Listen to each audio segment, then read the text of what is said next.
All right. Well, I think we just begin and then we go from there. I was trying to see if I can speed this up, but it's looking pretty good already. So I can see you quite clearly. So let's do this thing.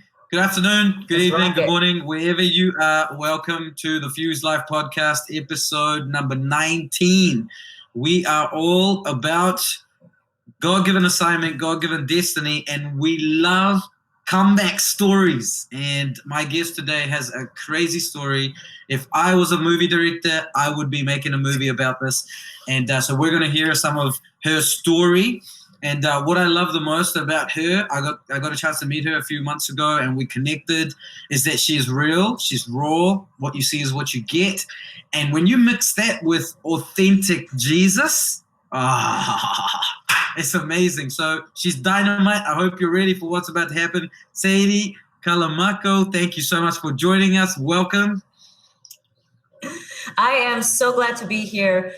Joseph, I just want to say thank you for having a maturity in your walk with Christ, that no matter what situation that you go in, you carry truly the presence, and it shifts atmospheres. And that was the thing that drew me to you, you know. Wow. And that time that we got to hang together, it was a true bond.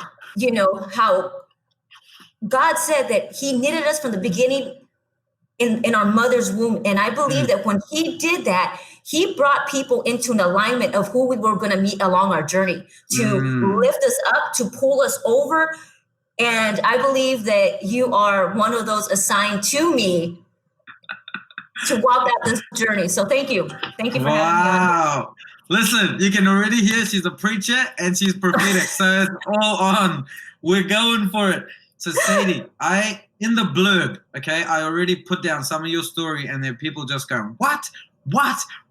And normally my blurb's about this big, but your blurb, it had this much, and then it had this much, then it had this much. So people were like, what? I thought it was done. What? I thought it was done. So let's go into this thing. Tell us, where were you born? What's the deal? And from when you were born till about 10, 12 years old, what's the story? Oh, man, you're going to have to throw out questions, too, because there's so much. I love movies. I want to say hello to mi amigos, Jose Velardes, ¿cómo están? Hola, hola, Penny. Just, hey, welcome. I will digress just a minute. Yep. When I read your blurb, it freaked me out.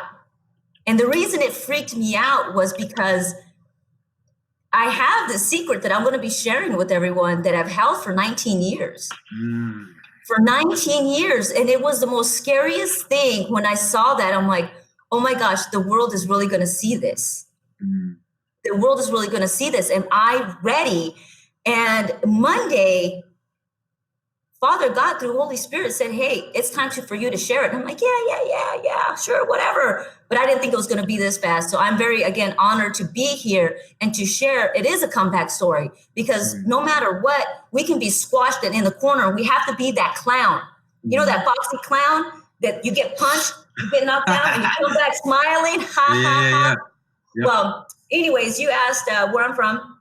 My name is Sadie Calamaco, and I was born and raised, I say halfway, in Salinas, California, in the United States. And my parents, my father was born here in Mexico, immigrated to the U.S. at the age of 16 years old. And his upbringing was very rough. He was very independent. So he had that mentality. And I was his second child. Okay, his second child, where I'm the daughter. And it was kind of sad, but I was suppressed. I couldn't look good. You know, I was in a box. And my mother, she is what they call Tejano, American, born in Texas, but with the Mexican descent. So they speak a lot of Spanish. And that's a whole different story in itself. And so I was not American, but I wasn't Mexican. I had my foot in 3 different grounds. Wow. Which made it difficult because I'm very light-skinned. I have green eyes. This is not my natural color hair, but I couldn't fit in with the American crowd. I couldn't fit in with the Mexican crowd. And I just struggled so much through my life. My father was very abusive towards my mom. I would jump in. My dad would beat my mom. And to protect my mother, I would leap myself in and I would take the hits because I did not want my mom to be abused. And then in turn, my father would lash out verbally to me. And I would attack my dad. And then, of course, I would get hit. And it was this awful thing. And I have a younger brother and an older brother. And through that, they went their own separate ways, but I had to be there to protect my mom.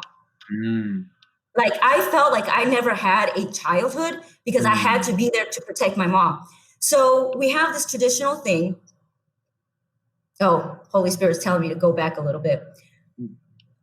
When you mentioned in the blurb about sexual abuse, I was abused sexually, molested by one of my father's friends, who told me that if I were ever to say anything, he would kill my family.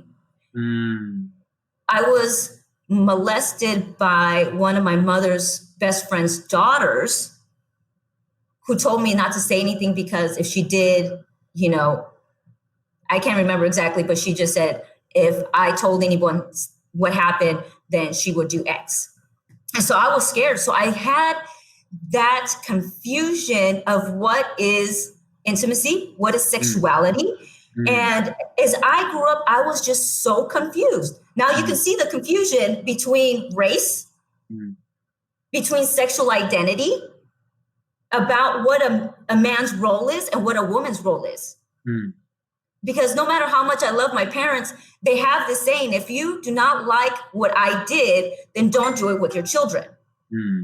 Well, what does that look like if that's all I know?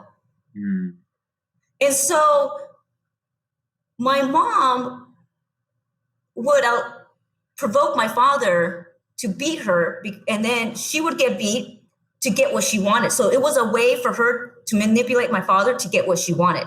And it was this ugly cycle that I just discovered. I'm like, oh my gosh, my mom couldn't use her words, because I tell my kids, use your words when you need to communicate. I go, she couldn't communicate properly with my father, her wants and needs as a woman, that she would have to put herself in those positions. Then in turn, that I put myself in positions to protect my mom when I didn't know the whole story.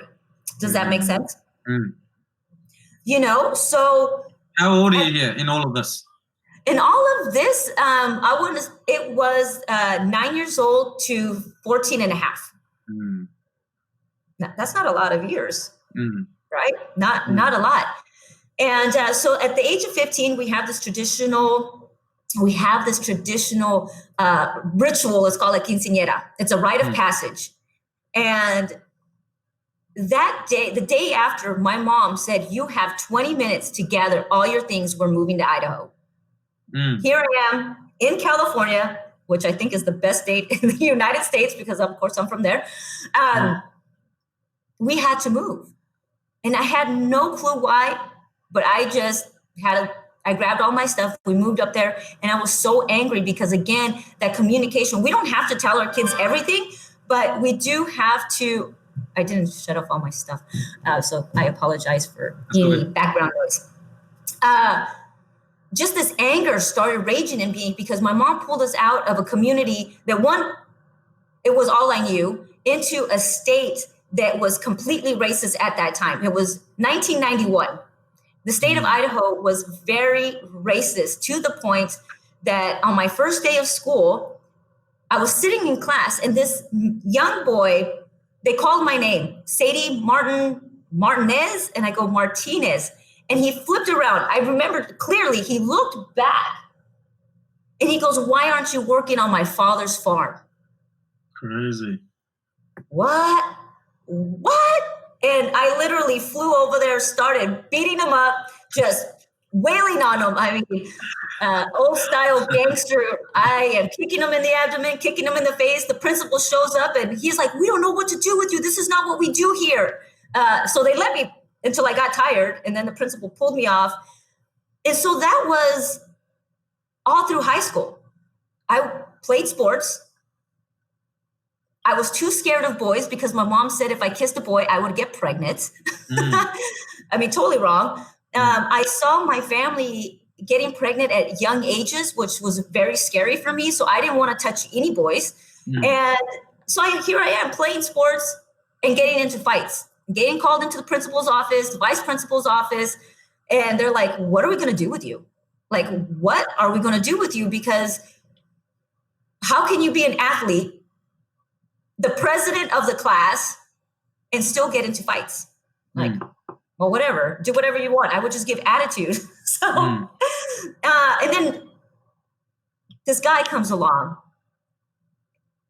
and this girl goes, hey, I like this guy. And I'm like, well, want to make a bet? I bet you I can make him my boyfriend before he can be your boyfriend. So we bet $1. I ended marrying this guy and lived a life of hell over a $1 bet. How did you go from not wanting to touch a boy to then having this bet? I'm very competitive. I'm competitive, you know, and I was in a PE class that was all male, that was all boys, myself and this other girl. And so it was just competition, and it ended up being like, he was my way out of my proverbial hell of being home. Like I wasn't allowed to leave home really unless I got married. And so I looked at him as my scapegoat. I'm like, I gotta go. Like, hey, you want to get married? He graduated high school. I was my senior. I'm like, you want to get married? He's like, okay. Why? Wow. I'll tell you, not the scapegoat. I wanted to have sex. Plain and simple. And I'm like, I can't have sex out of marriage, so I should probably get married if I want to have sex. Not a great way to start. Not a great way to start a marriage, but you know, I had to escape. I had to escape what I thought the life that I was living was horrible. I mean, my mom and dad did the best they could with what they knew. And I want to give them that honor, right? Because no matter what, our parents are our parents, and either they know or they don't know, and they didn't know. And I have forgiven so much that when I see back those times of the abuse that happened and the stuff that my dad would say to me, he would say, I won't say it in Spanish because there's a lot of cussing in Spanish, but I'll put it into English. You're an animal that will never amount to anything but being a whore, is what my father would tell me. And do you imagine being a young, vulnerable teenage child whose identity is so fractured, and to hear that? And that was the fight that I had in my head for many years. Like right now, these tears that are rolling down is not the pain that I have, but my heart breaks for so many young women that hear awful things from their fathers. Because they don't realize that they are the ones that give the identity to their daughter. And so that's the tears, because I'm like, man, I know what it feels like. And for those that have fathers that are so hard and broken within themselves, because you know anyone who's wounded is going to lash out and be awful. Yeah. But yeah, so that's in that time frame where that played in my head, where I became this workaholic. You know, and this husband that I married, I spoiled him so much because I love my race, I love my culture, but they breed codependent women. We are to wait, serve everyone first, hand and foot, before we can ever do anything for ourselves. And so I wanted to have the life that was better than what my mom had. And so to have peace in my home, I'm like, you know what? I'm going to give you whatever it is that you want. And I created a monster, like a spoiled monster, where he pointed and he got. I worked 3 jobs, Joseph. Whoa. 3 jobs. I slept 3 hours a night to give everything to this man. So as the story progresses, you'll see why things happen the way they happen. So. Oh, well, let's keep going here. I mean, we're going for it, right? Somebody Yeah. says that's like the Indian culture, which is kind of true. That's any collectivist culture, like island culture. It's the same thing where there's a collectivist mentality where everyone's in everyone's business. The woman usually ends up in that role. Like you are second, you pay the price, let the man do the stuff, and it's messed up. So tell us. Yeah. So you're in this marriage. What's going on? So we get married, and we live an hour and a half away from my family. So it's just him and I. And I'm 19 years old, find out that I'm pregnant, and this doctor presents me the option of abortion. This is the first time you're pregnant. Yes, the first time I'm pregnant. And I looked at him, and at that time, my faith at that time was Catholicism. And I'm sitting there, and he's like, you know what, you're too young. You're in college. You're recently married. I think it's best for you to abort this child so that you can have a better life. And I'm like, no, that's like not an option. I'm Catholic. No, I'll just figure it out. We barely had food on our table. I'm like, how are we going to make this happen? So we moved back to where our family's at, and we didn't know what to do. So we joined the military. Yes, 5 months after I had my child, I went over to my mom and I'm like, Mom, I'm going to join the military. And everybody laughed at me. Everybody laughed. They're like, you're never going to make it. Why? Because they know the attitude. They knew my attitude, and that I would always talk back. They're like, you know what? You wouldn't even last 3 weeks. You're going to get kicked out. And so as I handed over my 5-month-old daughter to my mother, I was like, I have to make it. I have to do something. I have to break out of the bonds that my family has been surrounded in and have been held by. And off I went. My husband, what should I call him? Because I'm currently married. I can't call him husband. Just call him that guy. Well, that guy, the father of my children, he left before I did. And then I went. So we were both gone to basic training while my mother was taking care of our daughter. And while I was there, it was probably one of the hardest things that I have. Well, I think I've gone through like 5 major impacts in my life. And that was one of them, is that I had no respect for no one or anything. And while I was there, I learned to respect authority. I learned to honor my fellow airmen, that working as a unit, that is when we're going to complete something. Not individually, like I had been individually just wanting to break off and do whatever it is that I wanted to do. And so when I returned back, that bond with my child was never there. And so anytime that I would look at my daughter, I would get so scared. And they would say, hey, we need somebody over here. We're deploying out. We TDY, which is temporary duty, who wants to go? And I would constantly raise my hand because I couldn't look at the other guy's face. I couldn't look at my child's face. And it was scary because I was fighting within myself, the whole maternal, feminine part. And I'm just like, not even how. I'm just like, it was scary. I didn't like the feeling. So I just dove into work. As long as I was working, I wasn't thinking about anything that was family related, and I was fine. Well, let's fast forward. I have my second child. My mom would say, hey, every time you go TDY or you're gone, I see your husband holding hands. And I'm like, that can't be him. Like, what? No way, that's not him. He is a PDA guy, like no public display of affection kind of guy. So I'm like, no. And that happened for a couple of years. And one day I just felt led to look at my phone bill. This is a long time ago, before cell phones, right? I looked at my phone bill. I'm like, who is in Washington State? I'm like, who's there? So I called the number, And this lady answered. And I asked her a couple of questions, and just hearing her voice, I knew exactly who she was. She was the woman that that guy would compare me to all the time. And that was his first girlfriend in high school. We look so similar, it ain't even funny. You would put us side by side and you would think I was her sister. Minus freckles and big cleavage. And I started asking him questions.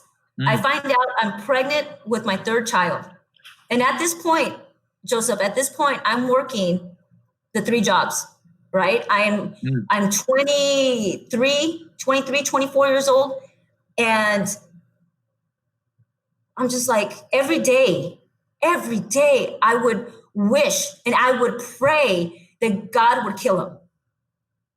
I wanted him out of my life so bad, because even though that my mom tried to prepare me the best she could by putting me in martial arts all through high school, what I wasn't prepared for was the mental abuse. If he touched me, he knew he couldn't touch me, that I would hurt him. So what he would do, because he was 6'4", he would push me back into a corner of the house, and he would bump me with his body and would mentally be saying such crude things to me that I could never find anybody, that I'm not good enough, that I'm stupid, and that I'm a B word. And he would just beat me up so mentally that I was believing it. And so I tell him, hey, I'm pregnant. Here's her, and he goes, I don't see myself as a father. I think it's best that you have an abortion.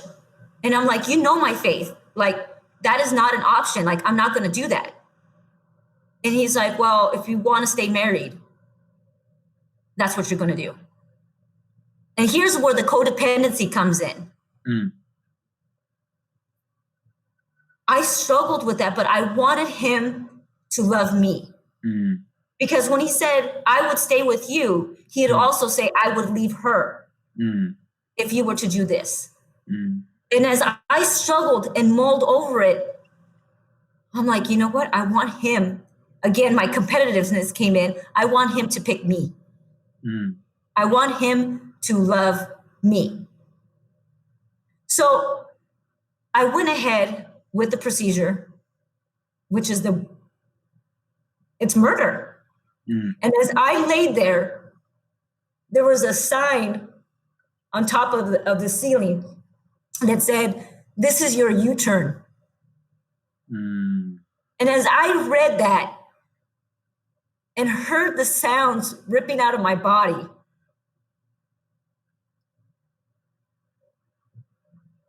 I knew at that point that the son that I've always wanted to carry was now gone. And get myself all cleaned up. I'm walking out. The other guy takes me to Denny's, which is a diner in the U.S. We have Denny's here. Oh, you guys have Denny's.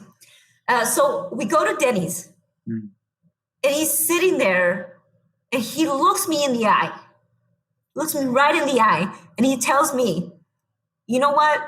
You're more of a friend than you are a wife. We're done. Finish eating. We're done. Anybody who has gone through that procedure or has miscarried, their life is in such a hormonal twist that I wanted to rip his face apart, like just gouge his eyes. But I just sat there and looked at him and just put my head down, did exactly what he told me to do. We get up. He opens the door to our house that I paid for, right? He opens the door, shoves me in, and says, goodbye, close the door.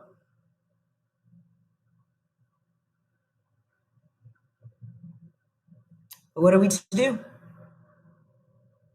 I wanted just the world to end. I called my mom. She brought over my daughters. She goes, what happened? I go, nothing. She knew. She knew. What year is this? What year is all of this happening? This is 1991. Okay, so the procedure is intense. Like, this is not a pill or something like they do now. Right. It's I mean, vacuums, and that's a thing for another day. But how old are you? How old are you at this time?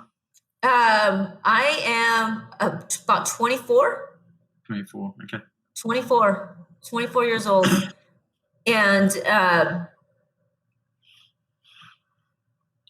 when my mom brings my daughters over, she leaves. I put my daughters to bed, and I couldn't live with myself.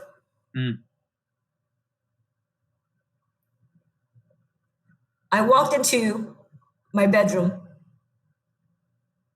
and pulled out a gun. I walk into the kitchen with the gun in my hand.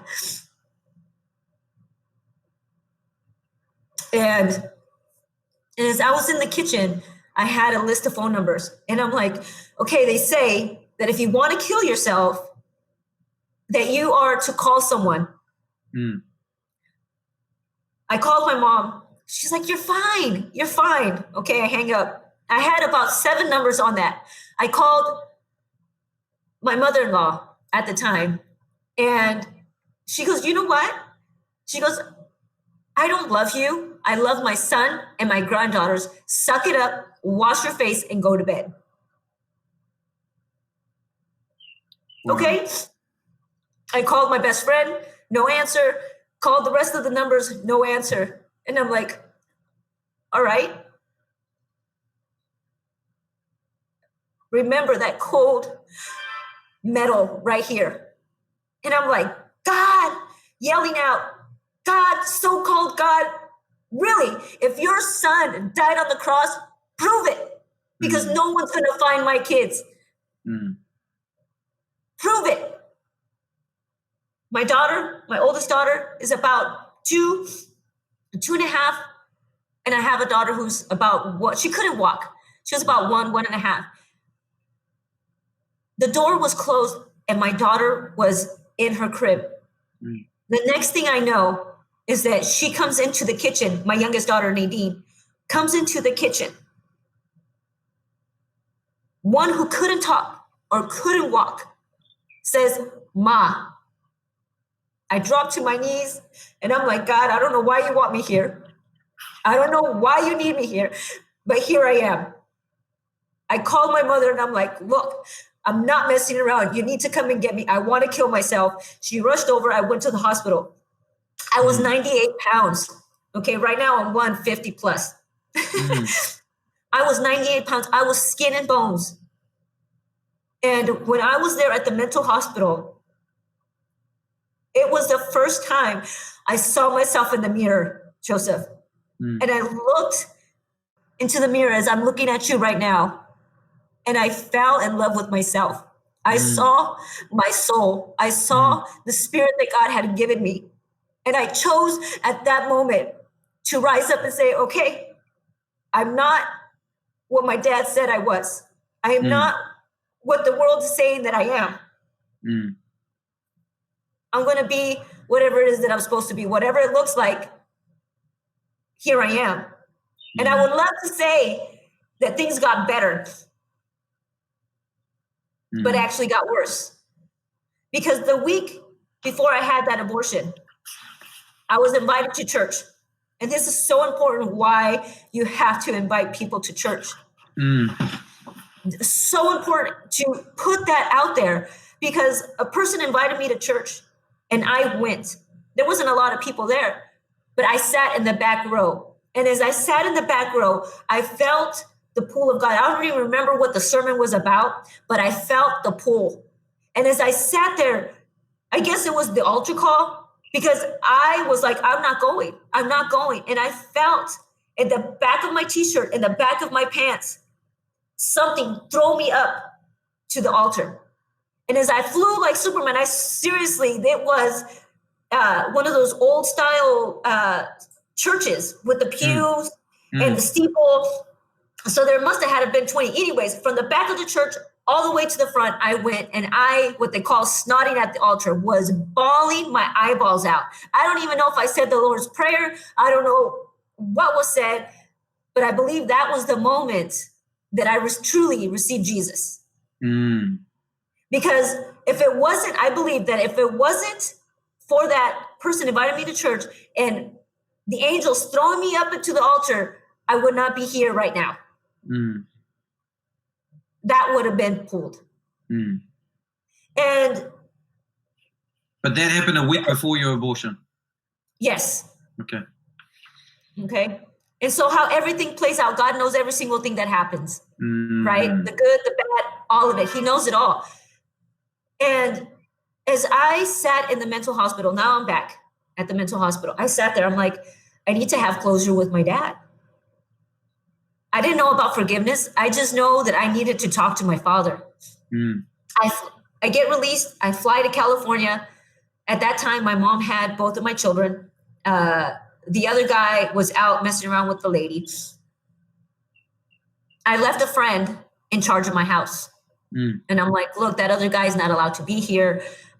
Stay here. I'll come back in about a week. I go to California. I reconcile with my father. I forgive him. We had the talk. There was a conversation so deep of understanding his side of the story, understanding my mom's side of the story, and where I came in. And there was just this forgiveness of releasing both parties and releasing myself, that I was trying to do what's best. But from that point, I went to visit my best friend in Arizona. And I was there, and I had this desire to leave. And she was like, please just stay the night, stay one more night, please just stay one more night. And I'm like, no, because I drove there. And I go, no, I have to go. I drive back to California, and I go see the witch doctor. Yeah, Denise, it still hurts. Part of it still hurts. Issues are in the tissues, and some of the issues are still in the tissues that need to be removed. So that's something I want to say too. Like, there's a guy named Trent Sheldon, and he says this all the time: give your pain a voice. And you're giving your pain a voice, because whatever's remaining now is going to switch into what it's supposed to be. So, yeah, and I think this day is the final, because I'm verbally sharing this pain that I haven't shared with anybody. I share bits and pieces with certain people, but not the whole shebang, right? Not the whole mini episodes of what happened. So to relive it is painful, but it's not painful in the way of my heart, like feeling it in my heart. It's not there anymore. I don't have any hate towards anybody that has abused me in any form. It's just, I think this is, like you say, the final part of just giving that pain a voice, because as I stand here to be a witness and a testimony of God taking someone from really the miry pit and placing them on a rock. But when he places us on a rock, we have a choice what we're going to do on that rock.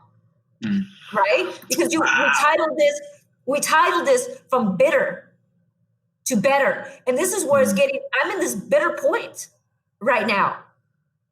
I'm in the bitter. And as I get out of the Mara, out of the bitter, soon it will shift. So as I'm there, I'm with the witch doctor, and he goes, and he looked at me like, I shouldn't be with you right now. And I'm like, look, I'm paying you. You need to tell me my fortune. You need to tell me my future. And he's like, he was hesitant. He was hesitant to even like take my money. He stared at my money for the longest time before he took it. And so he gets the caracoles, the shells, right? He puts it in his bag. He gets the smoke. blows it into my face, and out go the shells. And he goes, I'm surprised you're still alive, lady. He goes, you should have been dead. And he told me all of my past. And he goes, you know, you can't make anyone love you.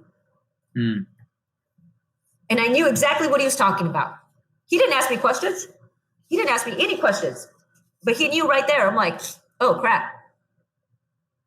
No way. This guy's going to love me. So I fly from California back to Idaho.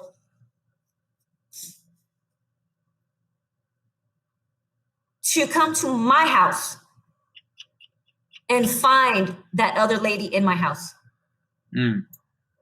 Right? About this time, it's a week after the abortion. I'm still hormonal. I'm still in pain. I'm still in anguish. And the key to my house wouldn't work. I knock on the door. This lady answers the door. And she's like, hi. I look past her. The other guy comes out of the bedroom,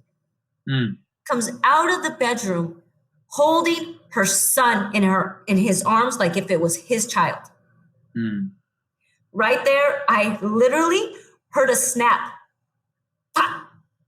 I pushed that lady back. She's like, who are you? I go, I'm his wife. Who are you?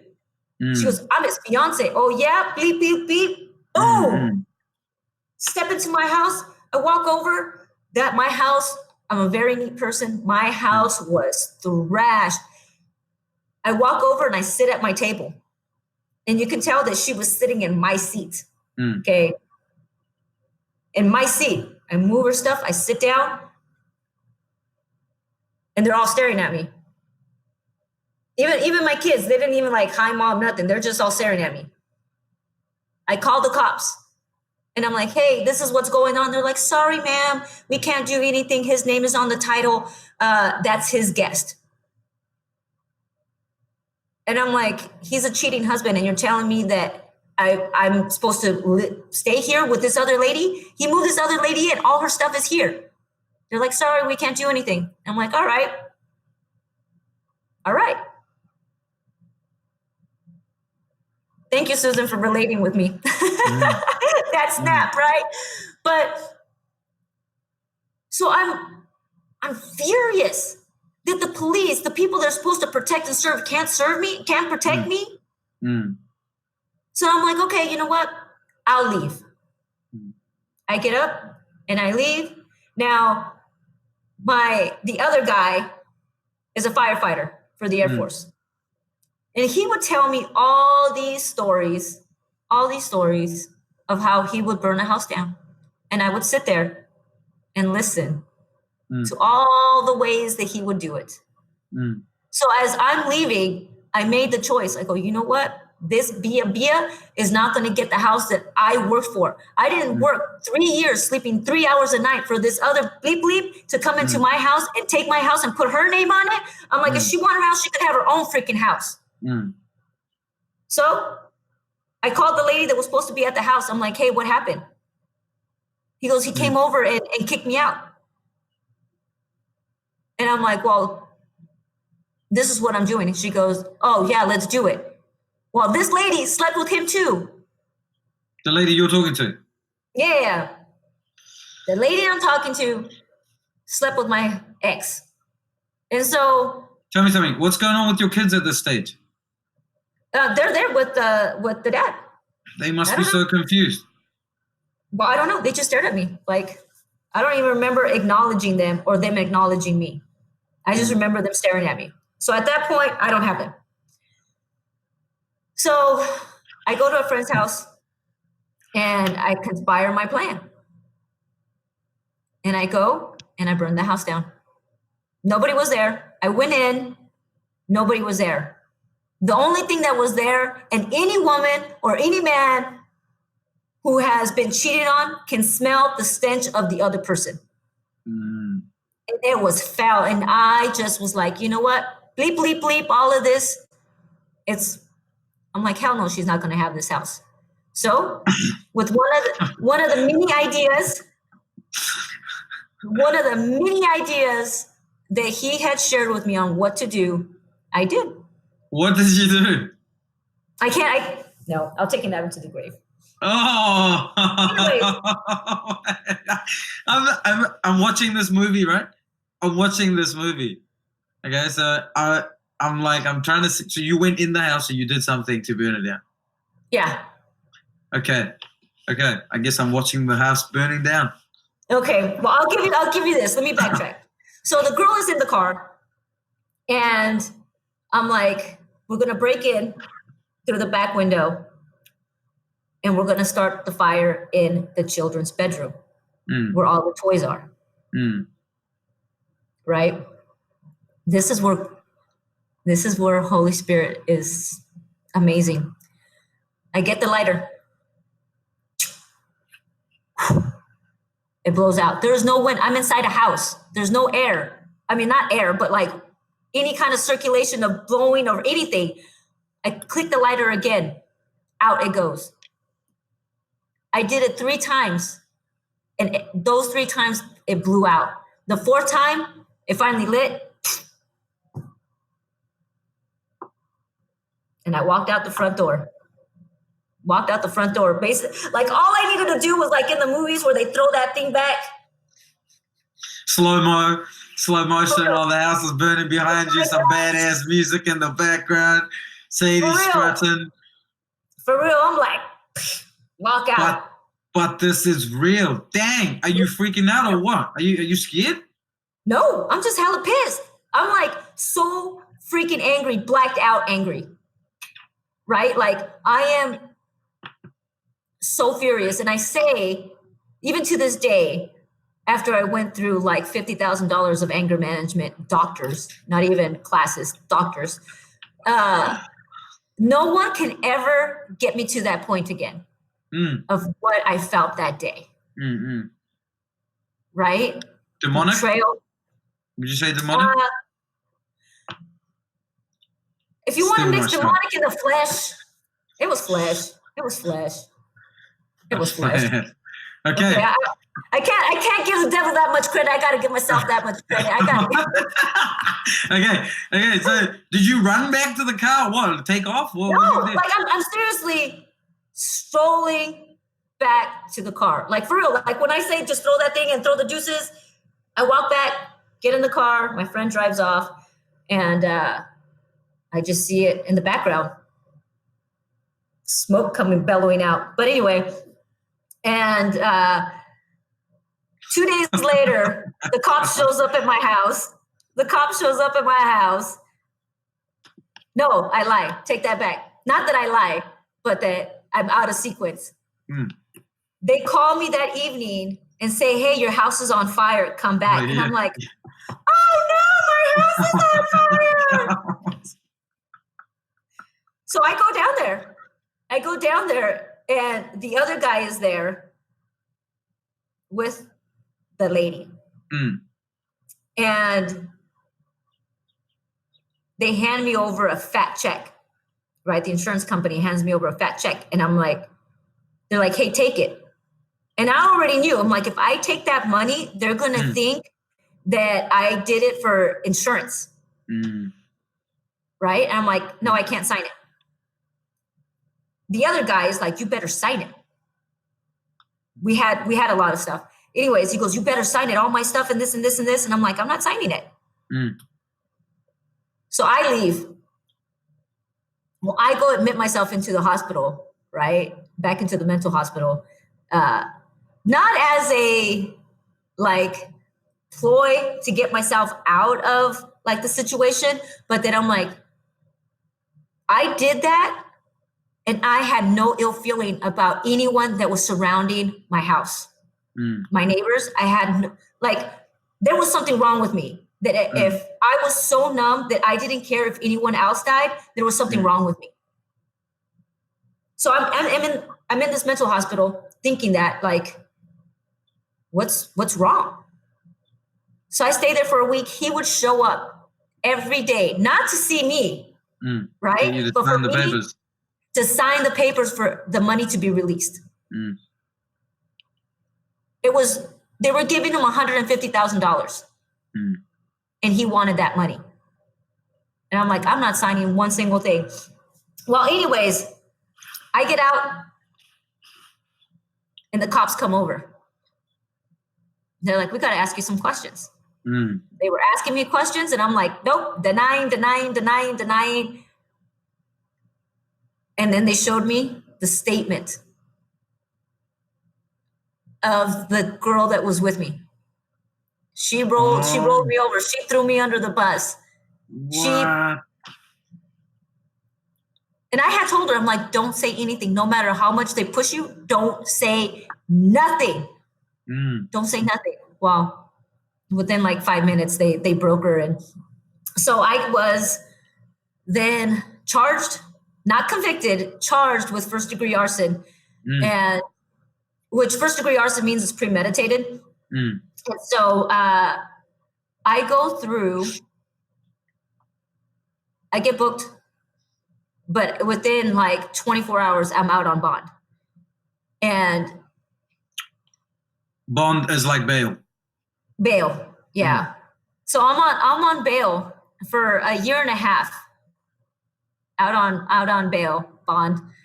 And during that time, God just started doing what he does through a mother's prayer. And why it's so important to be a mom who prays. My mom prayed for my current husband to come into my life. Because during that time, my attorney goes, you better do something productive so that they don't throw the book at you. Because you could serve like 25 to 28 years for the crime that you committed. So I went to school to be a medical assistant just so I can do something. And I actually ended up with the job. And then I was at this job. My best friend at the time goes, because I just felt so alone. And she goes, you know what, Sadie, I can't do anything for you. All you need to do is pray. Like, you need Jesus. And I was like, Jesus, like, all I know about Jesus is what the Mormons taught me. Right? Like, the missionaries would come over and they would say I had to pray in Jesus' name. And so I'm like, okay. And I started just praying that God, like, the next person I meet in my life, like, not that, hey, I'm going to go to prison or my kids are going to be taken away from me, but I prayed for a man to come into my life. And I go, he has to love you, God, because the other guy was atheist, right? Would get so mad if I would pray or do anything religious. I go, he has to know how to cook and clean, love me for me. Everybody who meets him has to love him, that he doesn't mind me having kids, and and that he has to know how to dance. And that was my list, right? Oh, and buy me gifts and buy me things. Because the whole time that I was married to the other one, he bought me flowers once and the wedding ring. That was it. Everything else I bought for myself. Was I still enlisted in the military at that time? What part are we?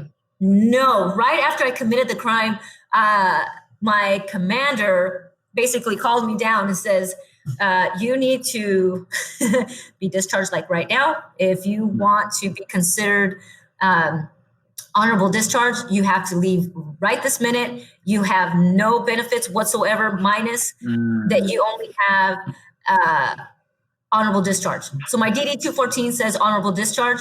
Everything else was taken away, which is fine. I'd rather have that honorable discharge than dishonorable and anyways, you don't get benefits if you get dishonorable. Yeah.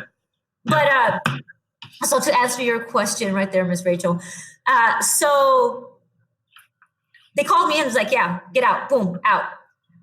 So here I am within that year. I'm praying and asking God for this guy, because I'm like, I'm not going to marry anyone else unless he meets that criteria. And my niece wanted to go party, and my mom, she was being raised by my mom. She's like, hey, I want to go party.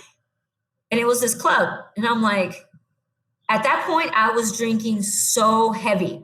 Like, this was my lineup: 6 shots of tequila and a triple rum and Coke to start. That didn't even get me phased. That was just like drinking 2 sodas. Mm. Okay. And I'm like, I can't be drunk for the following day. We do in-house procedures and I need to be sober for the doctor. And she goes, no, Tia, you're not going to drink. We're not going to be like that. I just want to go see my boyfriend. And I'm like, okay, fine. I went dressed like awful. I had these like swishy pants. I don't know, swishy pants or like workout pants or swishy. I call them swishy pants. And this bright yellow t-shirt. And so I'm there just chilling, like waiting for my niece to hang out with her boyfriend or whatever. And all of a sudden I'm like, you know what? F it. I don't care if I go to work drunk. I don't care if I spend 20 years in prison. I don't effing care about nothing. And that's the point. If anybody who's ever gone to the deep end and become an alcoholic, that's that point. That's that threshold that you cross. And I went up, and this is where I say God can do whatever he wants, wherever he wants. I go up there, and as I'm looking at the bartender, okay, here's you, the bartender's passed, and he's waving the cup because you already knew what I drank. I heard clear as day, Joseph, Sadie. I turn around, I look back, no one's there. When I turn back to my bartender, there was, we called him Macho, but his name is Robert, my husband, Roberto. He was standing right there at the threshold of where the bartender's at. My favorite song came on, and I'm like, Macho! Oh my gosh, hello! Because I knew him. I went and grabbed him, and I'm like, let's go dance. And at that was the moment where there was something about him. Here comes the better part. There was something about this guy that I could not put my finger on. But when I saw him, I saw his soul. Like that day that I was 98 pounds and I was just the most sickly that I can be, and I fell in love with myself. There was something about him, and I'm like, you're like the guy. You're like the guy. I don't even know what it is, but it's you. And so as we hung out, we didn't even like date. We hung out, and about the 8th time we hung out, he's like he wanted to marry me. He was starting to talk about that, and I'm like, look, before you even think about asking any of that, I need to be honest with you. And that was a part of the list that I had made. I'm like, the next person that I'm going to marry, I have to be 100% transparent. And as I sat there and I shared with him everything, he told me this. He goes, it doesn't matter if you spend 50 years in prison. I will be your rock. I will be here the day that you get out. Dang. And Roberto. I'm like, oh yeah, Roberto. But this is what happened. I'm like, even though I gave a part of my heart to him, I'm like, now I'm going to be the B word.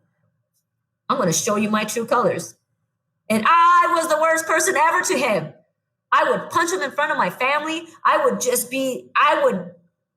not pterodactyl, but like, get all crazy with this guy. And he would be like, Sadie, calm down. Sadie, calm down. Sadie, say it's okay, Sadie. And I would be punching him, and he would just grab me, right? Because he's a big guy. He would just like, what is that? Like a bear hug? He would bear hug me, and I would hit him on the head with my head. And I mean, it was crazy. And the day that he went to ask my mother to marry me, he goes, I want to marry your daughter. My mom's like, are you sure? I don't think you need to marry my daughter. She has anger issues. Like, she's not a good candidate. I think you just need to move on with someone else. And but he's like, no, I'm going to marry your daughter. And my niece, 16 at the time, she goes, you know what, Sadie? You are so stupid. You're so stupid because finally you have somebody who loves you for who you are, and you're not seeing what you have right in front of your face. And as I stepped back and I'm like, do I even love this guy? I love him, but I'm not in love with him. But if I say no to what's here and what's standing in front of me, I'm going to kick myself in the butt for the rest of my life.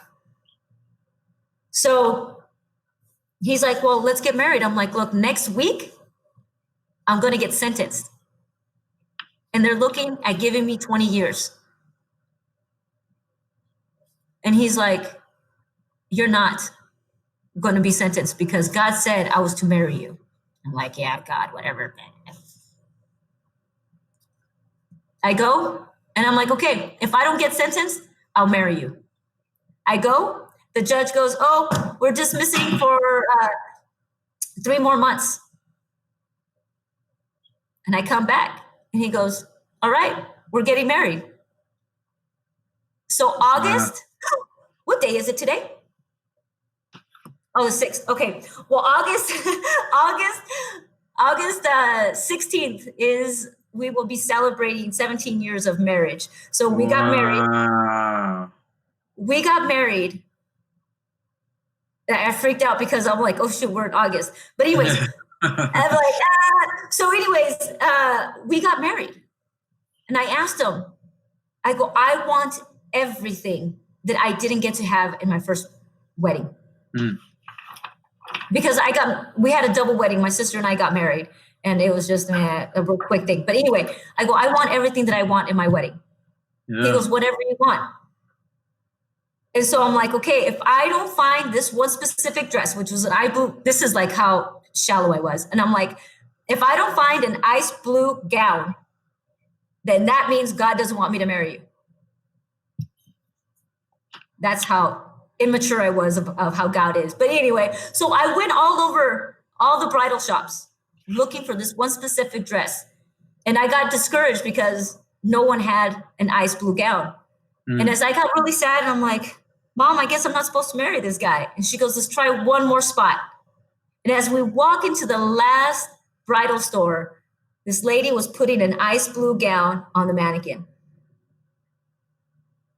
And I'm like, oh, wait, that's that dress. And she goes, I don't think you're going to fit into it. It's a size 3 and you look about a 7. I don't think it's going to fit you. I'm like, I don't care. You're going to put that dress on me. I put on that dress. It zips up. And as I walk out of the dressing room, this little kid goes, you look like a princess. And it was the first time anyone had spoken into the identity that God had called us into. Right? Out of the mouth of children, right? Out of the mouth of babes. Wow. And I felt like that moment was like, wow, I feel that. I am that. And in this dress, I am who I am, truly in that place of royalty, but without knowing. So this guy gives me everything that I want.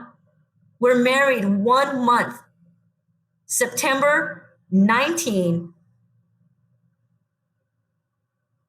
2001. I hear the gavel get hit. I am given a 3-year prison term with a 15-year total, 3-year prison term with 12-year parole sentence.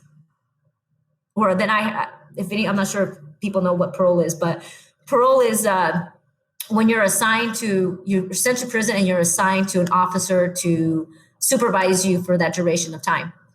Well, when I was in prison, while I was there, this guy, man, God showed me the love of Jesus through my husband. He would write me every single day. He was stationed in Arizona and I'm in Idaho. It's about a 20-hour drive. Every 6 months, he would drive. He would not sleep for 2 days from the time that he would have to go to work because he had to work a 12-hour shift. He would drive to see me for 1 hour. For 1 hour. And when we sat there for that 1 hour, it's like looking at you, Joseph. There was a correctional officer, a CO, right in front of me. And all we could do was put our hands on top of each other like this. We couldn't do this way. There was no such things as the movie as conjugal visits. And when he would leave, he would have to give me like a 5-second peck. And the officer would count 1, 2, 3, 4, 5. and then say, step back. And I would hate when he would come and visit me because it was so degrading what has to be done to inmates to see another person. Mm. And I would go back complaining about what they had to do to me. And they're like, you're so dumb. You don't even see what you have in front of you. Mm. But I felt, what's that story where the woman was the prostitute and the guy was the prophet? And God told him he had to marry the prostitute? Does anybody know that? Starts with a G. Anyway, I can't remember it, right?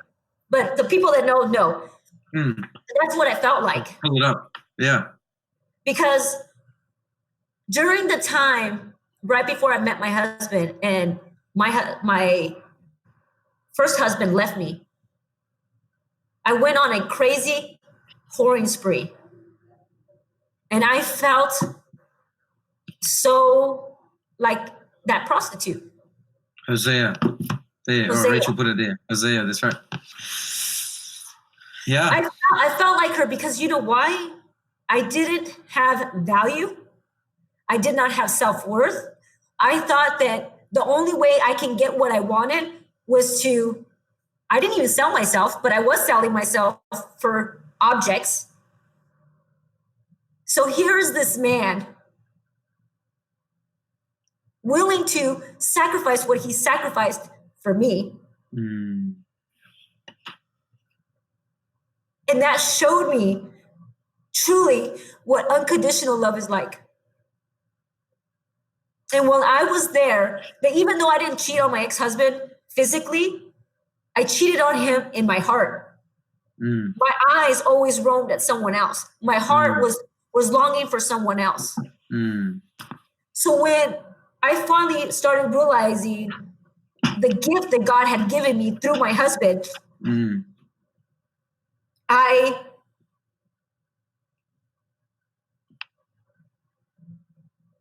was just what unconditional love is. Mm. He never expected one single thing from me. And so when I asked God, I go, only allow my heart and my eyes to burn for the man that you have given me. Teach me to love me. Teach me to love you. Him the way that he needed to be loved. Mm. And the day came that I was released. Well, I'll tell you this one part of the story because we are tested before we get to cross any Jordan. We are tested. Mm. I was out. So you're in the penitentiary, and as you get closer to being released, they move you outside to try to re-enter you into society in a way. Yeah. And I was in a house. And they had asked me to take something back into the prison. And as I was walking, there was a truck with the keys inside, and it was running. And I looked around. There was no one in sight. I didn't see any security cameras. And I'm like, I can jump into this truck right now, and I could be gone. And what ailed me for years was that I never had a thought process. And I believe that when we say yes to Jesus and the Holy Spirit comes into our heart, a thought process begins to happen. A consciousness begins to arise. And I'm like, wait a minute, if I do this, this will happen to me. So I just walked by the truck, went and dropped it off and walked back. The next thing I knew, I was on the bus headed back home to be able to be put in what they call a work release. So anyways, I'm there. He still comes to visit. And the day comes where I'm actually released. He's stationed in Afghanistan. He's in the war. Well, not really war, but out at the desert. And I'm alone. And I would hear these horror stories of when you get out of prison, you'll be back. Nobody can stay out of prison without coming back. Everybody comes back. And they would have these little sayings and stuff. And I'm like, I'm not coming back.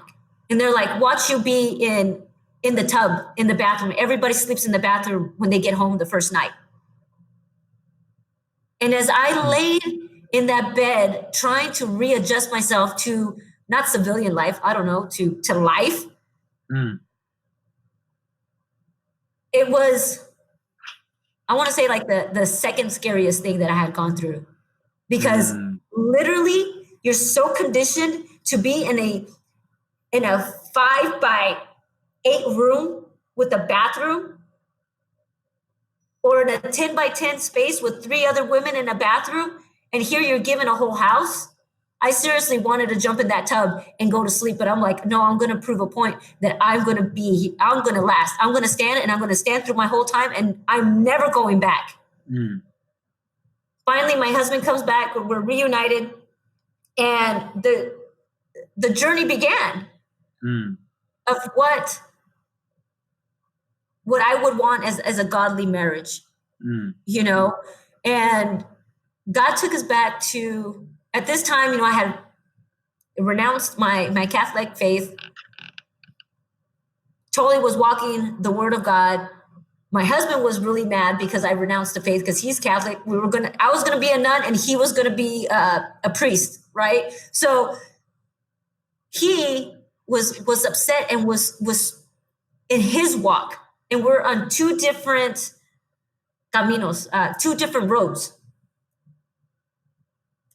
2 different roads.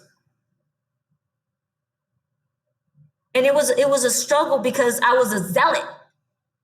You know, when you're still new to Jesus and you're Bible thumping everybody, I was Bible thumping the heck out of them. So 5 years into our marriage, I feel the pull to go to Texas, to a gentleman who taught me about the faith while I was in prison. Because when I was in prison, it was a seminary. I call it college because I learned how to crochet. I learned how to play the guitar. I learned how to use the computer with all the softwares. It was like a university for me. So it was crazy. Anyway, Kenneth Copeland and his ministry was so into me. I want to say monthly, things to read, things to learn. So I learned about prosperity while I was in prison. Wow. I learned about the tithe and the offering. So when I was in prison, I wanted to sleep my whole time. But when you're blessed, when God says, here's the blessing over you, there's no way for you to hide. So the job that was the most coveted job, which paid you 10 cents an hour, that was the most coveted job in that prison, which was at the wood shop. My $1 check that I would make, I would send 10 cents to Kenneth Copeland. 10 cents. The check in the envelope cost more than my tithe. But I gave, and I started to increase, so much that within 4 months of being in that position, I went from the lowest job to the highest job because of the tithe and offering. Anyways, that's just my plug for tithe and offering. So anyways, I'm out. God moves us from California to Texas. At that point, I had told my husband, I'm like, look, my husband now, Roberto, he is now the one that I'm going to be talking about. So when you hear husband, that's who he is. Roberto. I'm like, look, Roberto, Rob, Bob, BJ, Bobby. Anyway, I'm like, hey, look, I'm praying for your brother, Sheila, for God to encounter his heart, for a love encounter for your brother. A love encounter. So anyways,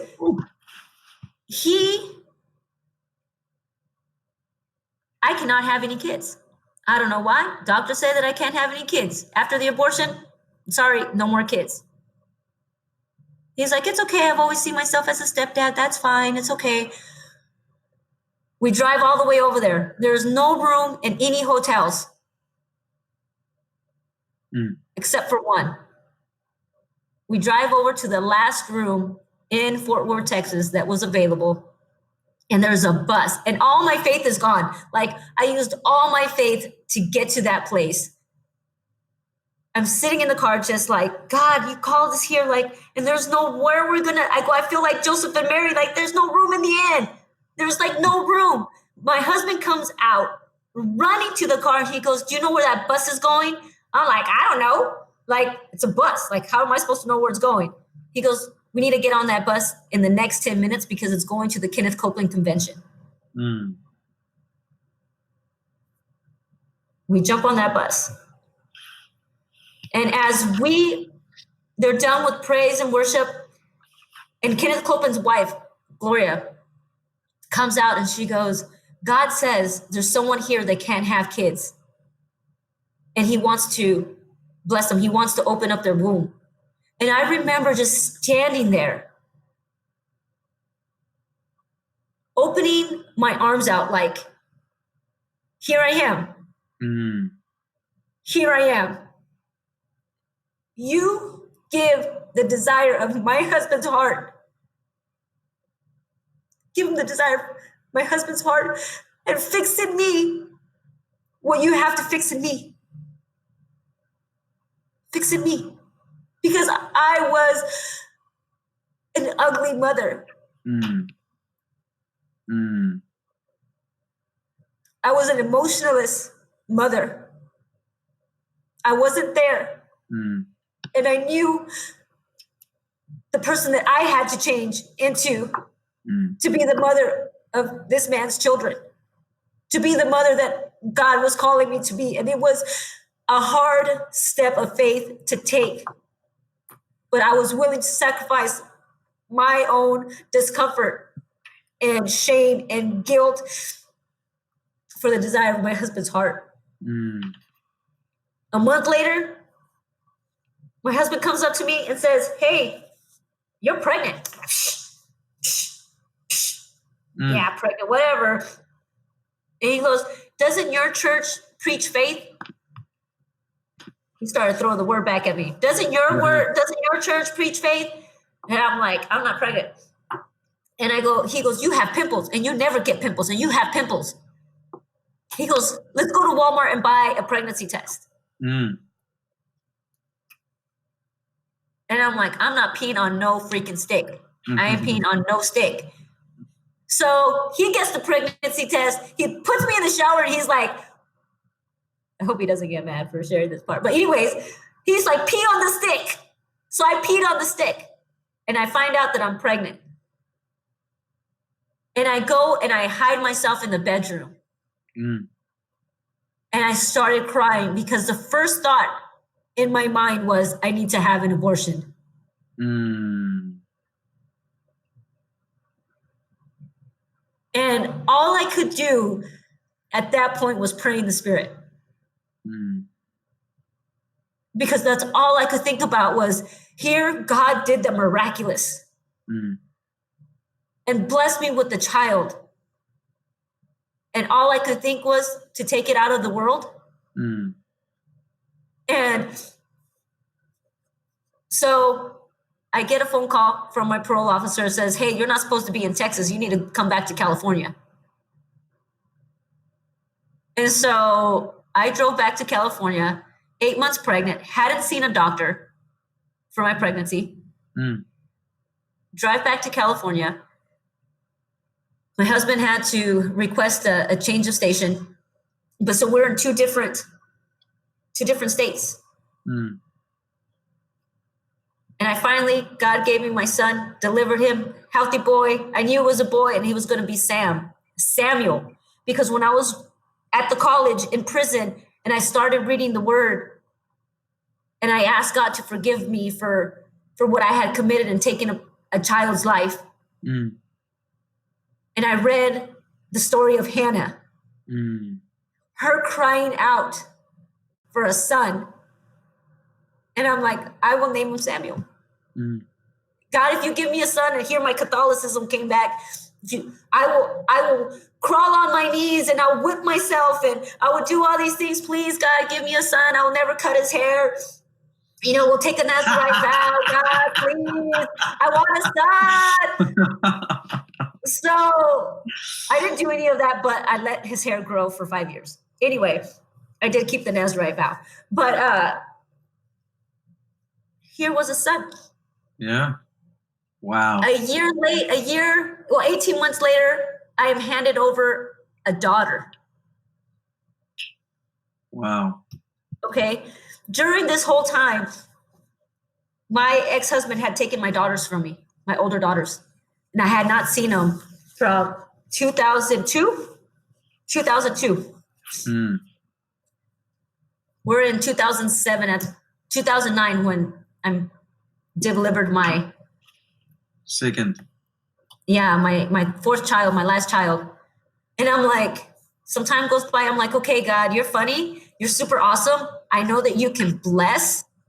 Like, you obviously open up wombs and put babies there. So I'm going to say thank you, but I'm going to cut off the show. It doesn't translate very well into English, but the show is over. Like, it's over. I'm going to go and get myself fixed. I go to the doctor for the procedure, and this procedure, I'm able to see I am in the position, and the doctor is having this wire and trying to shove it into my fallopian tubes. And he's like, and he's Buddhist, because there's a Buddhist statue in his office where this procedure is happening. And he's poking, he goes, and I'm seeing it up there, because I've always wondered, like, why can't I have kids? Like, what's the whole thing? He goes to the other side. And he goes, how many kids do you have? I go, I have 2. He goes, impossible. Impossible. And I go, why is it impossible? He goes, look. He goes, your fallopian tubes are 80% blocked. He goes, there's no way an egg can pass through. And there I am, full Monty, in this crying. He goes, you don't have to cry. You have kids. And I'm like, here, it's just a very awkward position, but I'm like, my God, not that God, my God can do whatever he wants to do to bring children into this world. My God. And I get changed, and I go, and I remember just grabbing my husband and pulling him down. And we were just in this office full of Buddhist stuff, worshiping God on our knees, thanking him for the impossible, truly the impossible. Wow. I had to walk out women who are struggling, if their husbands are non-believers, or if your husband is a believer, but he is not as excited as you are, hold fast, because I had to do my 12-year term, on parole, every single day. And I prayed for my husband. And I'm like, thank you for making him a mighty man of God. Thank you. And I was that zealot. But when I learned about shifting atmospheres and learning to pray the proper prayers for husbands, where it's not demanding, because no man wants to be English ragged on by his wife about faith, but to be the example, like, to bring the Shekinah glory into your house and allow the presence of Holy Spirit to move in your home and bringing in the kingdom. That is when the hearts will be changed. So 12 years, I walked it out, and I prayed for my husband, and I prayed for him, like, God, why is everybody getting off parole early and I have to walk out every single day? Why? It's not fair. But you have a reason. So let me stay in my faith and walk this out. 2 days, I was going to be released Monday. I started to feel a shift in the spirit. It was so strong that I would wake up in the morning crying. I went to church on Sunday, and he wasn't our pastor then, but he is now. Ron Carpenter came to our church, and he preached something that opened up the heavens to allow my husband to receive an impartation that shifted everything. He came after that altar call. My husband is a 260-pound man. Okay, he's a big guy. He came back to the room, back to the aisle, because God told me not to go over there and pray for him. He said, stand right here. So I stood, and he came back, and he threw all his weight on me. And he goes, I finally see what you have been praying for. He goes, I see it. He showed it all to me. I see it. The next day, I was able to walk truly in freedom where nobody had anything over me. No one that I had to call, no one that I had to go report to every single month. I had freedom, and the freedom that my husband received. And it's just like, dang, God, look what you do when we stand and we continue to stand, and that no matter what, we stand fully plunged in, locked in to what it is that he's calling us to do. And so the better, these are tears of joy, of an excitement that when we stand truly on the word of God, what happens? Because in Jeremiah 32, where it says Rachel is weeping for her children and cannot be comforted, and the children will come back from the land of the enemy. That was a scripture that was given to me when I was in prison and told me to stand fast, for one day my children would come back from the land of the enemy to my borders.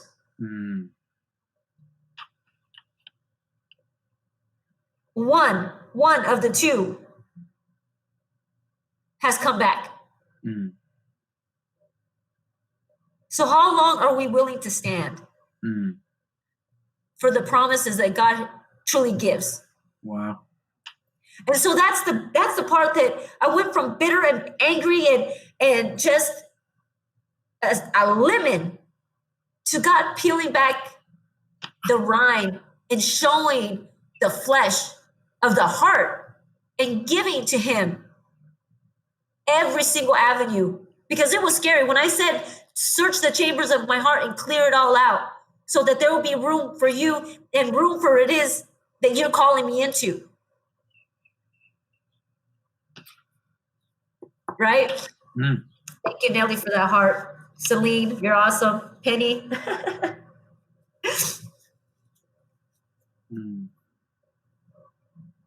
But here comes the breakthrough. That when we stand and we share our story, we share our voice, we share the goodness and the love that is given to us, and I always say, when I was in prison, I would walk down the aisle and do this. And the guards would be like, what are you doing? I go, I'm shining my light. You know that song, This Little Light of Mine? I'm just going to shine my light. That's all I can do is shine my light. Shine my light. And be salt. So here I am in Mexico. Free to run, free to dance, free to shout, free. And a husband who trusts me to be in another country for 1 year with our children. I mean, you should hear his side of the story, but it was a journey of 17 years of walking out step by step, of trusting, believing, putting yourself in the right positions, and letting go of people that do not need to be with you. I had to not cut them off. I had to distance myself from certain family. Because if we want breakthrough, we have to do what other people are not willing to do.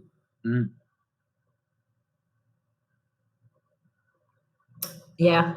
So I don't know. I don't know. I lost my train of thought. Wow, Bring it back. Ask man. the question. Here we are. Wow. And now God's about ready to launch you into your calling because you have a mouthpiece and you always have. And you have a fire that can't be quenched. And now it's about to go into the darkest of the darkest and start to shift atmospheres on this earth. Yeah. Everything that the devil could have tried, he threw at you. Everything in the kitchen sink, you're still here. You carry the glow of Jesus. You carry his presence. You carry his heart. It's on.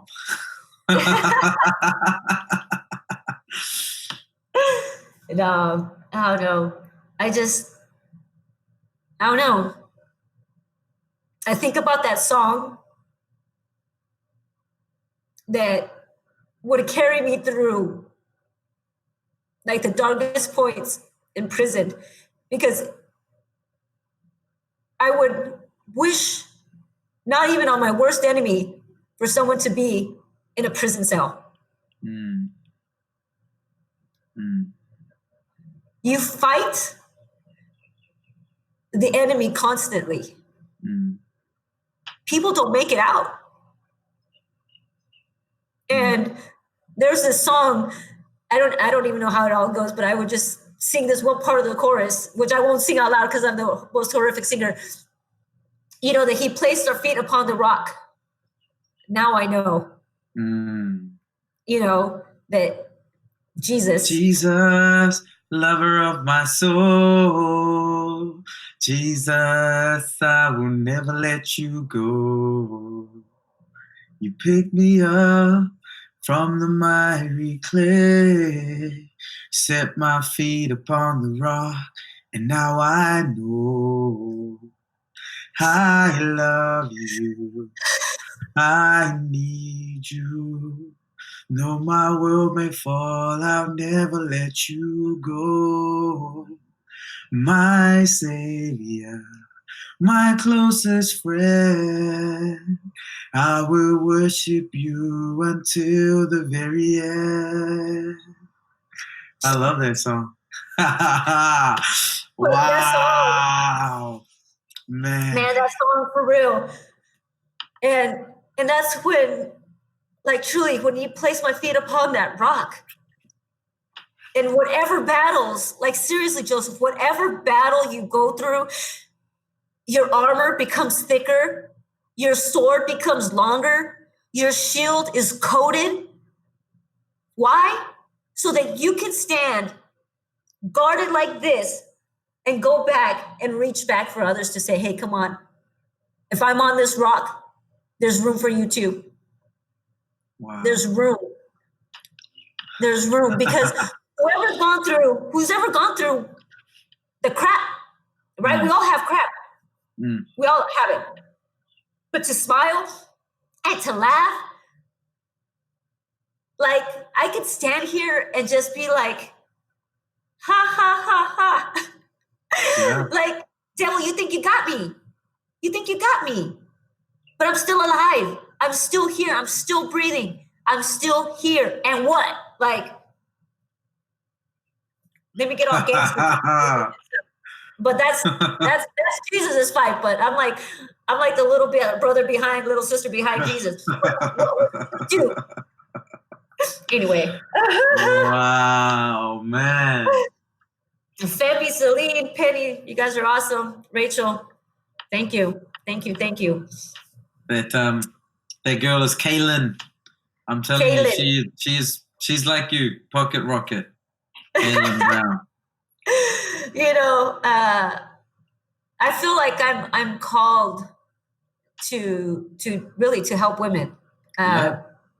You know, women that they have an inner warrior that's in them, because God's really rising up of an army of women. Yes. An army of women that are not ashamed to show their scars.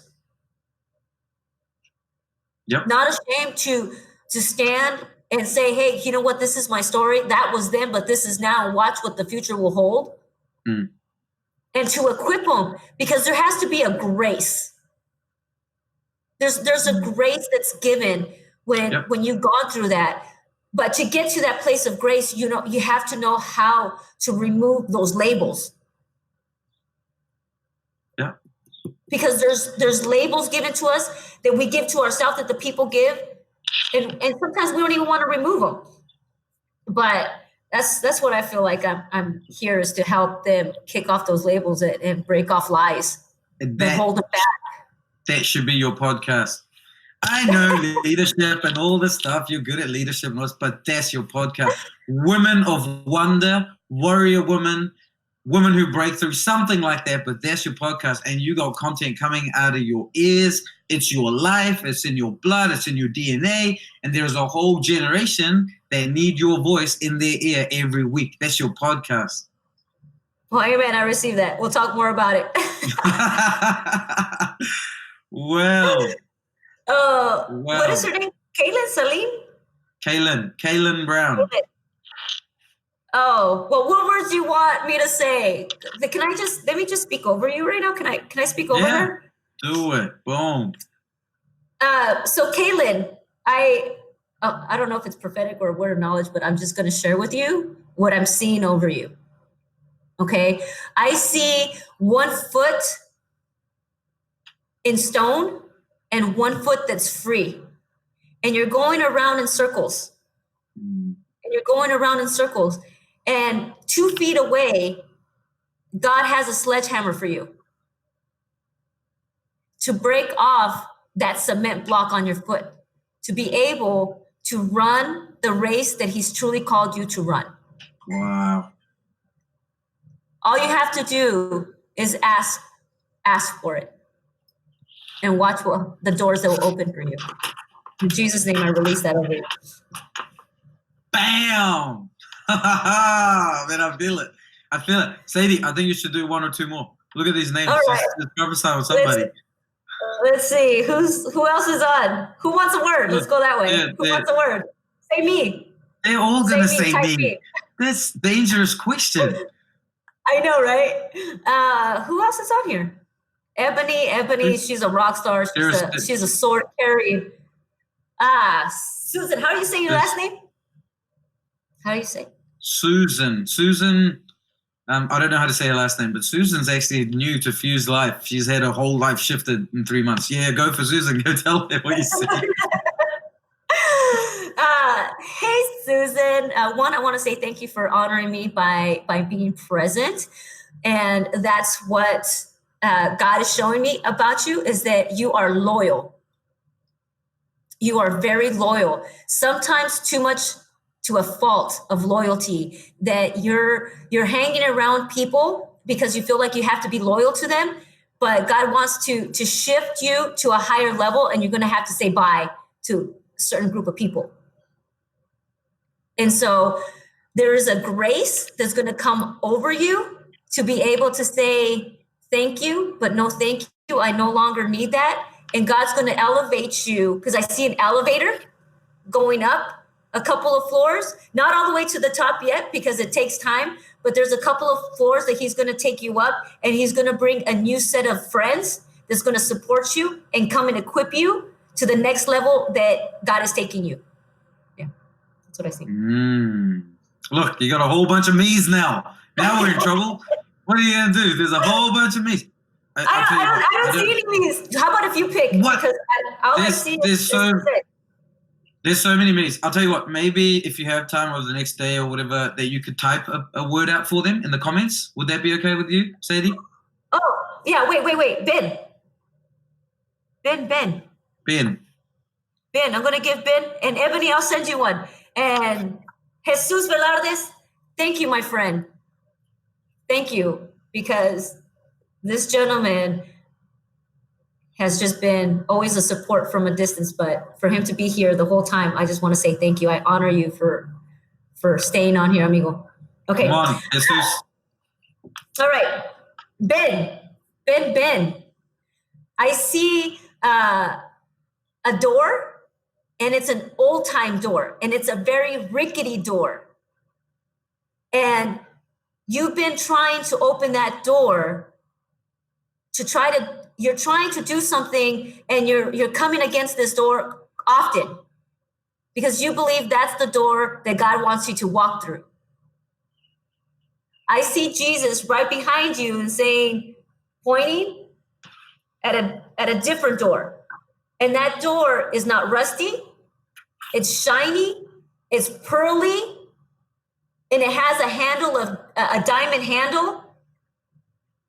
So take 4 steps back and look at a bigger picture and ask Holy Spirit to turn you into the direction that you need to turn to, because it's not the one that you think you're going.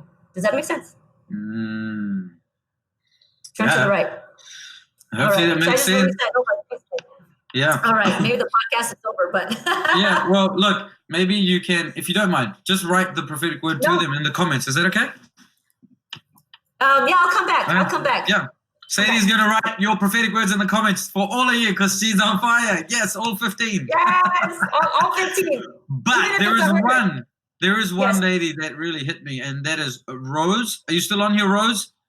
Rose, if you're on here, I think Sadie's going to prophesy over you. Rose, if you're on here, just say yes. And we're going to hit this and end this amazing podcast. We're going to have you back on here, Sadie, because we got to talk about warrior women. Because that's part of what I'm doing too. We're going to talk about that. Don't get me excited about warrior women, because now I want to start posing and punching and kicking. The whole thing behind that is I am in martial arts. I am a martial artist, and I like to punch and kick. Yeah, it's in your blood. It's going to happen. I think Rose might be gone. Oh, okay. No. It's okay. Anyway, what did Ebony say? Ebony said, oh, Rose is here. Rose is here. There you go. Oh, Rose. Rose. Yeah. Here. Rose. Red or green? Walk out in faith. Don't look at who used to be. If you're on God's pouring massive love and wisdom. You are greater than they said you were. Your name has changed from what they used to call you. That's a word for you. Amen. I receive that. You know what? It's so cool because here where I am is the Yaqui Indian tribe, which I'm a part of. I don't know much about my tribe. One of the reasons I'm here in Mexico. And God's like, I'm going to change your name. So that is on spots. Wow. So, amen. Yeah. My mom's last name is Guerrero, so the warrior is in me. Amen. All right, Denise. Bam. So, Rose. Rose. Did Rose pick red or green? I didn't see. Did she say red or green? What do you mean by red or green? She has to pick red or green. Red or green, Rose? Red or green? We're going Matrix. Because